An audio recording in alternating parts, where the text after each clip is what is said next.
வணக்கம், இது ராஜபிரியன் ரிவ்யூ. வியனா இருக்கிறாங்கல்ல, கிரிஞ்சு குயின். அவங்களுடைய கிரிஞ்சுத்தனம் பார்த்தீங்கன்னா பயங்கரமா முத்தி போச்சு. இப்போ வந்து பார்த்தீங்கன்னா சும்மா பேப்பரை கிழிக்கிறேன் அப்படின்னு சொல்லிட்டு டாஸ்க் லெட்டர் எடுத்துட்டு போயிட்டு கிழிச்சிட்டாங்க. துண்டு துண்டு துண்டா கிழிச்சு போட்டாங்க. அதை பார்த்ததும் பயங்கரமா கடுப்பாயிட்டாரு விக்ரம். கடுப்பாயிட்டு வாட் த ஹெல் வியனா, டாஸ்க் லெட்டரை கிழிக்கிற, கரஸ்பாண்டன்ட் கிட்ட இருந்து ஸ்ட்ரைட்டா வந்தது, நேரா வந்தது, அதை போய் கிழிக்கிறதுக்கு வேற பேப்பரா இல்லை உனக்கு? அதெல்லாம் கிழிக்க வேண்டியதானே, இதை ஏன் கிழிச்ச அப்படின்லாம் பயங்கரமா கத்துறாரு. கூட்டம் கூடிடுறாங்க. நான் தெரியாம கிழிச்சிட்டேன் அப்படின்னு தானே சொல்லுவாங்க அடுத்து. ஸோ அதை சொல்ல பார்வதியும் வந்து பொறுத்து பார்த்தவங்க ஏற்கனவே பார்வதியும் பார்த்தீங்கன்னா நிறைய ட்ரிகர் ஆயிட்டாங்க இவங்களால, கமருதன் கூட போய் டான்ஸ் ஆடினால. ஸோ அதனால பார்த்தீங்கன்னா வந்து பாருங்க, எல்லாத்துக்கும் ஒரு லிமிட் இருக்கு. ஏன்னா ரொம்ப ஓவரா போயிட்டு இருக்க நீ. மேல இருந்து வந்தது அந்த லெட்டரை போய் கிழிக்கலாமா அப்படின்னு சொல்லிட்டு பேச வரும்போதே, மேம் தெரியாம கிழிச்சிட்டேன் மேம் அப்படின்னு சொல்லிட்டு இவங்க கத்த. உடனே அவங்க வந்து தெரியாம தான் எல்லாம் பண்ணுவோம், இருங்க மேம். அதுக்குள்ள விக்ரம் வந்து சொல்றாரு, நீங்க மதிக்கிறதா இருந்தா, பிக் பாஸை மதிக்கிறதா இருந்தா அந்த டாஸ்க் எல்லாம் எடுத்து ஓட்டுங்க அப்படிங்கிறாரு. நீ மதிக்கலன்னா சொல்லு, நான் மதிக்கிறேன், நான் எடுத்து ஓட்டுறேன் அப்படிங்கிறாரு. பயங்கர விசுவாசம் பிக் பாஸ் மேல, அதை காட்டிக்கிட்டு இருக்காரு. அது எங்க இவருக்கு எதிராக திரும்புதுன்னு சொல்லிட்டு அப்புறமா பார்ப்போம். பட் இப்போ வியனா வந்து பண்ணது தப்பு. போன வாரம் தான் விஜேஎஸ் வந்து டாஸ்க் லெட்டர்ல எழுதி இருந்ததை ஃபாலோ பண்ணல அப்படின்னு சொல்லிட்டு திவ்யா சாண்ட்ராவை போட்டு பொழந்தாரு. கூடவே பிரஜனும் சிக்கினாரு. டாஸ்க் லெட்டர்ல, அதாவது நீங்க டாஸ்க், உங்களுக்கு கொடுக்கப்பட்ட டாஸ்க்ல இப்போ இவங்களை கண்காணிக்கிறதுக்காக விக்ரம் நியமிக்கப்பட்டார் லாஸ்ட் வீக் அந்த பனிஷ்மெண்ட்டுக்கு. அப்ப பாத்தீங்கன்னா அவரை வச்சு செஞ்சுட்டு இருந்தாங்க, படுத்தெல்லாம் உருண்டு பெருகிட்டு இருந்தாங்க திவ்யா. ஸோ அதெல்லாம் விஜேஎஸ் வந்து சொன்னார், நீங்கள் என்ன வேணா பண்ணீங்க, எப்படி வேணா அடிச்சிங்க, சண்டை போட்டுங்க, அதெல்லாம் வந்து வேணான்லாம் சொல்ல. பிக் பாஸ் கிட்ட இருந்து டாஸ்க் லெட்டர் வந்துச்சுல்ல, 1 மணி 2 மணி இருக்கணும் நினைக்கிறேன் அந்த டைம்ல வந்தது, ஜெயிலுக்கு போக சொல்லி அதை ஏன் ஃபாலோ பண்ணல, அதை நீங்க ஃபாலோ பண்ணும்ல அப்படின்லாம் சொல்லிட்டு போட்டு அடிச்சாரா. இப்போ பார்த்தீங்கன்னா அவங்க லெட்டர்ல எழுதிருந்ததுதான் மதிக்கல, இவங்க லெட்டரையும் மதிக்கல அப்படிங்கிற மாதிரி லெட்டரை துண்டா கீழ்ச்சி போட்டாங்க. இங்க வந்து கத்துனதுக்கு அப்புறமா நான் ஒட்டுறேன் அப்படின்னு சொல்லிட்டு ஒட்ட வராங்க. இவர் உள்ள போறாரு. அங்க போயிட்டு பாத்தீங்கன்னா இதையே என்னங்க பெரிய தண்டனை கொடுக்கணுங்க, இதெல்லாம் சும்மா விடக்கூடாது அப்படின்னு சொல்லிட்டு விக்ரம் சொல்லிட்டு இருக்காரு. அங்க வந்து சபரி, சுபிக்ஷா இருக்கிறாங்க. இங்க சுபிக்ஷா வந்து எப்படி ஒரு கரஸ்பாண்டன்ட் அனுப்பின லெட்டர் எப்படி கிழிக்கிறா இவ அப்படின்லாம் சொல்லிட்டு அவங்களும் விக்ரம் மாதிரியே வந்து பண்ணிட்டு இருந்தாங்க. இந்த சுபிக்ஷா வந்து கொஞ்சம் இப்ப வேற மாதிரி தான் மோடுக்கு தான் போயிருக்கிறாங்க. இவங்களுடைய க்ளோஸ் ஃப்ரெண்ட் இல்லை வியனா. ஆக்சுவலி நிறைய கேரக்டர்ஸை பார்க்க முடியுதுங்க இப்போ வந்து சோலோவா விளையாடுறத, நடிக்கிறாங்களோ இல்லையோ, பட் சோலோவா விளையாடுறான்னு சொல்லிட்டு வந்திருக்கிறாங்க. இது நாள் வரை இவங்க கேட்க மாட்டாங்க, எஃப்ஜேவை கனி கேட்க மாட்டாங்கன்னா கனி கேட்குறாங்க லைட்டாங்க, எஃப்ஜே பண்றதும் தப்பு அப்படின்னு சொல்லிட்டு கேட்குறாங்க. அப்புறம் ரம்யா வந்து அந்த அன்பு கேங்கில் ஐக்கியமா இருக்கிறாங்க, அடிமையா இருக்கிறாங்கன்னா அவங்க வந்து கனியை குத்துறாங்க நாமினேஷன்ல. ஸோ இந்த மாதிரி நிறைய பார்க்க முடியுது. அது நல்லா தான் இருக்கு ஆரம்பம் பார்க்கறதுக்கு. இப்போதான் கேம் ஸ்டார்ட் ஆகுற மாதிரி இருக்கு. அது உண்மைன்னா, அதை கண்டினியூ ஆச்சுன்னா. ஸோ அப்படி இருக்கும்போது வந்து சுபிக்ஷா இன்னொன்று காலையிலே வந்து இன்னொரு இடத்துல வெளியில சீசால உட்காந்துட்டு இருக்கிறாங்க இவங்க வியனா. ஆப்போசிட்ல பார்த்தீங்கன்னா அவரும் வந்து டிஸ்டர்ப் பண்ண வர்றாரு கமருதன். அவர் வரும்போது பார்த்தீங்கன்னா வியனா சொல்றாங்க, மேம் தமிழம்மா நான் யார் பிரச்சனைக்கும் போல, எல்லாம் என் பிரச்சனைக்கு தான் வராங்க அப்படின்னு சொல்லிட்டு அவங்க சொல்ல, சோஃபால ஓரமா பார்த்தீங்கன்னா நம்ம கனி அக்கா, அப்புறம் ரம்யா, சுபிக்ஷா உட்காந்துருக்குறாங்க. அங்க வந்து நீ யார் பிரச்சனைக்கு போல, ஆனா எல்லாரையும் உன் பிரச்சனைக்கு இழுக்கிற அப்படின்னு சொல்லிட்டு கனியக்கா சொல்ல, அதான் ஆல்ரெடி போயிட்டு என் பிரச்சனைக்கு அப்படின்னு சொல்லிட்டு கமருதன் அங்க சொல்லிட்டு இருக்கு. அப்படி இப்ப பாத்தீங்கன்னா இந்த விஷயம் அவங்க பேசுறது ரொம்ப தெளிவா பேசுறாங்க வியனா.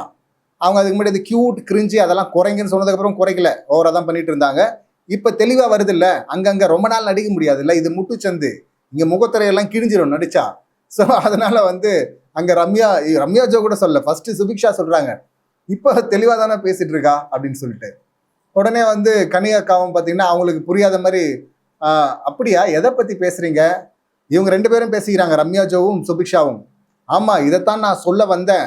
ஆனால் வந்து இங்கே எப்படி இவ்வளோ நாள் வந்து வேற மாதிரி பேசுனா இப்போ நல்லா தானே பேசுகிறா, கிளியராக தானே பேச வருது அப்படின்னும் போது நீங்கள் எதை பற்றி பேசுறீங்கன்னு எனக்கு புரியலன்றாங்க கனியக்கா. இதனால தான் தத்தின்னு சொல்கிறோம். எப்படிக்கா புரியாமல் இருக்கும்? இவ்வளோ நாள் 50 நாள் தாண்டியாச்சு. 50 நாளாக அவங்க வந்து அப்படியே கொஞ்சம் பேசுற மாதிரி நிறைய இடத்துல ட்ராமா பண்ணிட்டு இருந்தாங்க. தமிழ் வராது, பேச வராது, இல்லை ஸ்ட்ரைட்டா வராது அப்படிங்கிற மாதிரி. இப்போ கரெக்டாக தானே பேசுறாங்க.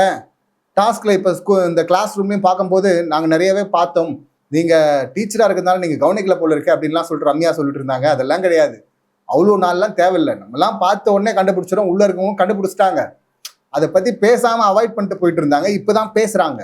ஸோ இங்க ரம்யா ஜோ வந்து நாங்க எதை பத்தி பேசுறோம்னா, அதாவது அப்படின்னு சொல்ல வர அவங்க யோசிச்சு சுபிக்ஷா கிட்ட சொல்றாங்க, சொல்லேன்டி நான் தான் திணறல அப்படின்னு சொல்லும் போது சுபிக்ஷா சொல்றாங்க, அதாவது இந்த கியூட்டு அப்படி எப்படின்னு சொல்லிட்டு பேசுவாள்ல, அது இப்போ வரல பார்த்தீங்களா, இப்போ டாஸ்க்ல நல்லா தெளிவாக தானே பேசிட்டு இருக்கா அப்படின்னு சொல்லிட்டு கூடவே டிராவல் ஆகிட்டு இருந்த இந்த சுபிக்ஷாவை பார்த்தீங்கன்னா இப்போ குத்த ஆரம்பிச்சிருக்கிறாங்க.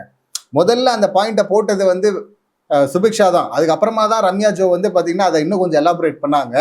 ஸோ அப்படியா நான் இனிமேல் நோட் பண்ணுறேன் அப்படின்னு சொல்லிட்டு கனியக்கா என்னத்தான் நோட் பண்ணி இனிமேல் அதான் கிழிஞ்சு போச்சு முகத்திரை மொத்தமாக. ஸோ இப்படி அங்கே போட்டாங்களா. இப்போ இந்த பக்கம் டாஸ்க் லெட்டரை கிழிச்சதுக்கு அப்புறமா விக்ரம் அவர் சபரி இருக்கிறாங்க, அங்கே வந்து சொல்லிட்டு இருக்கிறாங்க, கரஸ்பாண்டன்ட் கிட்ட இருந்து வந்து லெட்டருங்க, எப்படிங்க இப்படியெல்லாம் யோசிக்கிறாங்க, எப்படி இப்படியெல்லாம் மனசு வருது, என்ன என்ன என்ன எனக்கு புரியல அப்படின்லாம் சொல்ல விக்கல்ஸ் வந்து அங்கே சொல்லிட்டு இருந்தா, அப்படி இங்கேயாமா கத்திட்டு இருக்க, போ அங்கே போய் கத்துப்போ அப்படின்னு சொல்லிட்டு. இந்த கேப்ல அந்த சிதறின பேப்பர்லாம் எடுத்து ஒரு பேப்பர்ல போடுறதுக்கு அந்த பேப்பர் வேணும்ல, பெரிய பேப்பர், அதை தேடிட்டு இருக்கிறாங்க வேணா. அந்த கேப்ல சிதறின பேப்பரை யாரோ திருட்டு போயிட்டாங்க போல இருக்குது. கொஞ்சம் இருக்காங்க, சில பேப்பரை காணோன்னு சொன்னாங்க. அவங்க வர்றதுக்கு முன்னாடியே இங்க வந்து சபரி வந்து சொல்லிட்டு இருக்காரு, இவரு விக்ரம் வந்து சொன்னா, அப்படி தெரியாம தான் கிழிச்சிட்டான்னு சொல்றா, இருந்தாலும் ஒரு பெரிய பனிஷ்மெண்ட் கொடுக்கணும், தப்பில்லை இது அப்படின்லாம் அவர் சொல்ல, தெரியாமல்லாம் கிழிக்கல தெரிஞ்சுதான் கிழிச்சா அப்படின்னு சொல்லிட்டு சபரி சொல்றா. அப்படி என்ன சொல்றா, எனக்கு நான் கேட்கும் போது அவ தெரியாம கிழிச்சிட்டோம் தானே சொல்றா அப்படின்னு சொல்லிட்டு விக்ரம் சொல்ல, சபரி சொல்றா, அப்படி இல்ல காலையில வந்து அவ பேப்பர் எடுக்கும் போதே நான் பார்த்தேன், அதை பார்த்துட்டு அது டாஸ்க் லெட்டர்னு தெரிஞ்சுதான் அதை எடுத்துட்டு போனா, ரொம்ப நேரமா கையில வச்சு சுத்திட்டு இருக்கா அப்படின்னு சொல்லிட்டு இவர் சொல்றாரு. கரெக்டா அந்த டைம்ல இவங்க வராங்க, வீணா உள்ள வராங்க.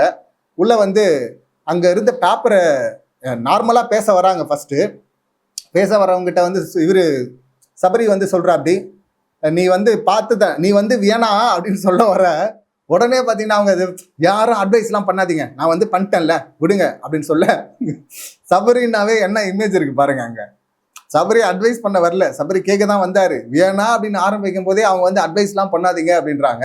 ஸோ அதுதான் இத்தனை நாள் சபரி பில்டப் பண்ணி வச்சுட்டு இருந்த அந்த பிம்பம்.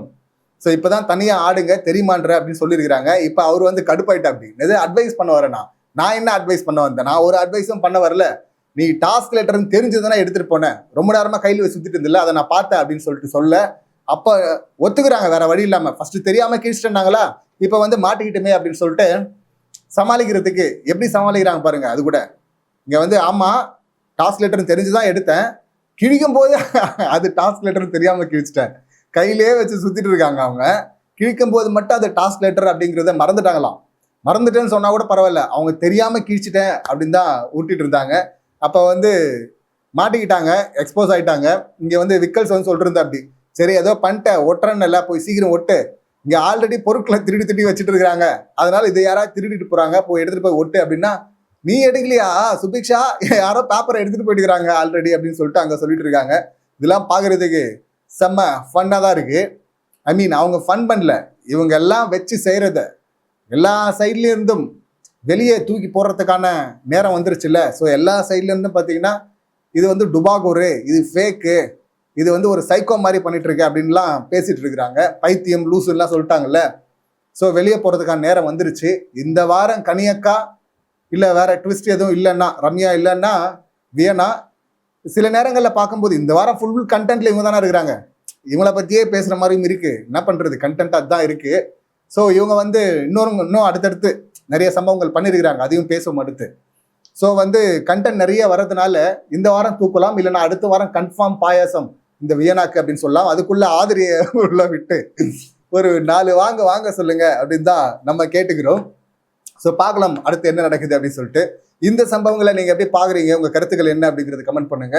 மீண்டும் அடுத்த வீடியோல சந்திக்கலாம். நன்றி, வணக்கம்.